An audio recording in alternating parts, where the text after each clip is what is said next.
Siapa yang tak ingin masuk surga? Bisa dipastikan semua orang ingin masuk surga setelah ia meninggal dunia nanti. Di beberapa kitab, surga digambarkan sebagai tempat yang membuat seseorang merasa nyaman, bahagia, dan terlindungi. Meski begitu, untuk masuk surga haruslah diimbangi dengan perbuatan-perbuatan yang mulia selama di dunia. Baik pria maupun wanita yang ingin masuk surga dan menjadi penghuninya, ia harus berbuat baik dengan menjalankan perintah Tuhan dan menjauhi larangannya. Berbicara mengenai surga, di mana Allah Subhanahu wa Ta'ala telah menjanjikan surga bagi orang yang taat beribadah dan menjalankan semua perintahnya di atas dunia ini. Sebagai umat muslim, sudah sepatut dan selayaknya berlaku seperti itu dan menjauhkan segala perbuatan yang akan mengantarkan kita masuk ke dalam neraka di hari kiamat nanti. Terutama kaum Hawa, karena Rasulullah Shallallahu Alaihi Wasallam mengatakan, jika kebanyakan penghuni neraka itu adalah kaum perempuan. Untuk itulah bagi kaum wanita agar selalu menjaga diri dari hal yang akan mengantarkanmu ke dalam neraka yang maha dahsyat tersebut. Salah satu tauladan yang dapat diikuti khususnya bagi wanita yang sudah menikah adalah kisah dari perempuan yang pertama kali masuk surga setelah istri-istri Nabi Shallallahu Alaihi Wasallam. Bicara soal pernikahan, sebuah pernikahan jangan dianggap selesai setelah ijab kabul dilafazkan di depan penghulu dan disaksikan dua orang saksi. Ketahuilah bahwa ijab kabul adalah awal ikatan suci diikrarkan yang melahirkan tanggung jawab bersama, berupa kewajiban sebagai suami istri.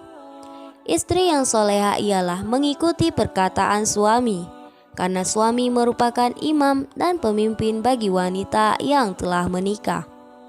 Tentunya yang harus diikuti adalah aturan ataupun nasihat yang berhubungan dan tidak melenceng dari apa yang sudah diajarkan dan diperintahkan oleh Allah Subhanahu wa Ta'ala dan Rasul-Nya.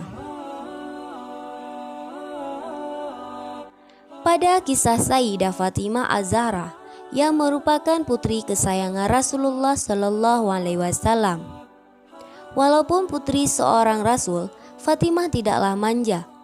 Beliau memiliki budi pekerti yang mulia. Fatimah dikenal sebagai perempuan yang sederhana, sabar, tabah, dan taat kepada Allah Subhanahu wa Ta'ala. Sebuah kisah menceritakan, "Ya Rasulullah, beritahu padaku siapa wanita yang beruntung masuk surga untuk pertama kali selain Ummul Mukminin?" Fatimah bertanya kepada ayahnya Rasulullah Shallallahu Alaihi Wasallam. Ummul Mukminin sendiri merupakan wanita-wanita yang telah dijamin masuk surga. Hal ini sesuai dengan sabda Rasulullah Shallallahu Alaihi Wasallam. Pemuka wanita ahli surga ada 4. Ia adalah Maryam binti Imran, Fatimah binti Rasulullah Shallallahu Alaihi Wasallam, Khadijah binti Khawailid, dan Asiyah. Mendengar pertanyaan putrinya ini, Rasul pun menjawab bahwa wanita pertama yang masuk surga adalah seorang wanita mulia yang tinggal di pinggiran kota Madinah pada masanya. Wanita tersebut bernama Muti'ah.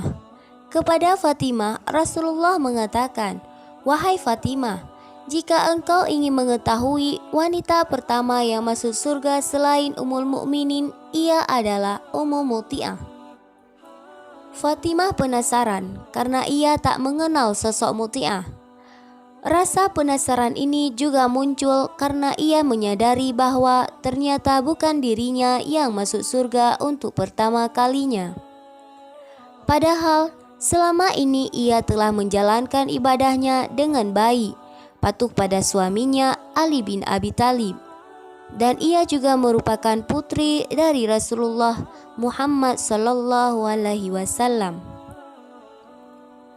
Fatimah kemudian berkunjung ke rumah Muti'ah. Diketuklah pintu rumah itu sembari mengucap salam. Dari dalam rumah terdengar suara.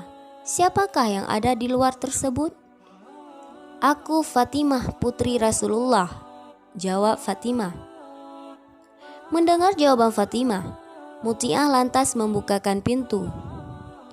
Selanjutnya ia bertanya, ada keperluan apa? Fatimah kembali menjawab, hendaklah bersiraturahim saja.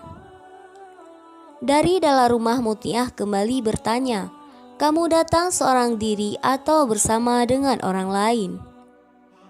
Aku bersama putraku Hasan, jawab Fatimah.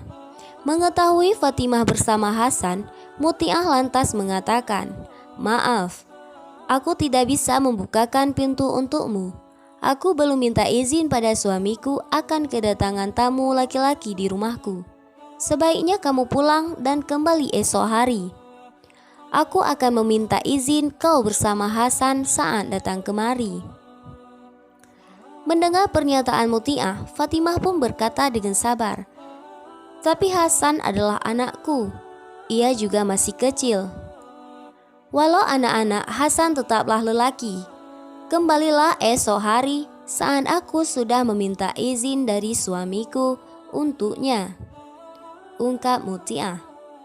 Masih penasaran dengan sosok Muti'ah dan amalan yang dilakukannya, keesokan hari Fatimah kembali berkunjung ke rumah Muti'ah. Pintu rumah wanita tersebut kembali diketuk, disusul dengan salam. Sayang, hari itu Fatimah kembali ditolak bertamu oleh Muti'ah. Penolakan ini tentu bukan tanpa alasan. Fatimah hari itu datang bersama kedua anaknya, Hasan dan Husain. Mendengar Fatimah bersama satu orang laki-laki lain yang belum dimintakan izin kepada suami, Muti'ah lantas menolak kedatangan Fatimah dan menyuruhnya datang kembali hari esoknya. Di hari ketiga, Fatimah berkunjung ke rumah Muti'ah saat sore hari. Akhirnya, ia pun bisa diterima dengan baik dan diizinkan masuk oleh Muti'ah. Alangkah terkejutnya Fatimah melihat sopan santun dan kepatuhan Muti'ah pada sang suami.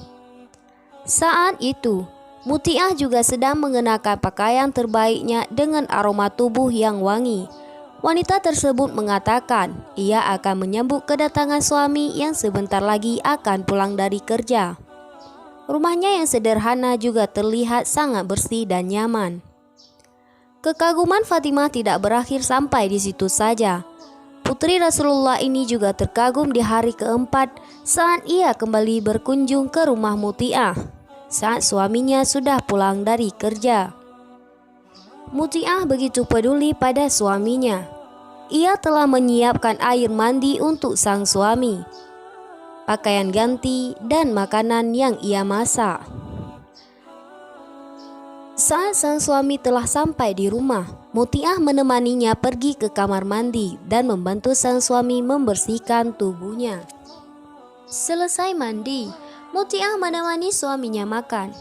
Saat makan inilah Fatimah kembali dibuat kagum oleh Muti'ah. Di samping suaminya yang sedang makan, Muti'ah membawa sebuah cambuk.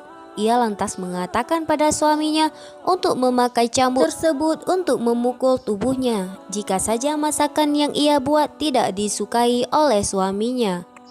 Mengetahui apa yang dilakukan Muti'ah, Fatimah pun menangis, haru sekaligus bahagia. Ia akhirnya bisa belajar banyak tentang sebagaimana semestinya menjadi seorang istri yang soleha. Pada diri Muti'ah, Fatimah akhirnya tahu bahwa seorang istri soleha dan taat serta selalu mengharap ridho suami adalah seorang wanita yang pantas memasuki pintu surga terlebih dahulu. Dan hal yang terpenting adalah bagaimana semestinya istri yang baik berlaku pada suaminya.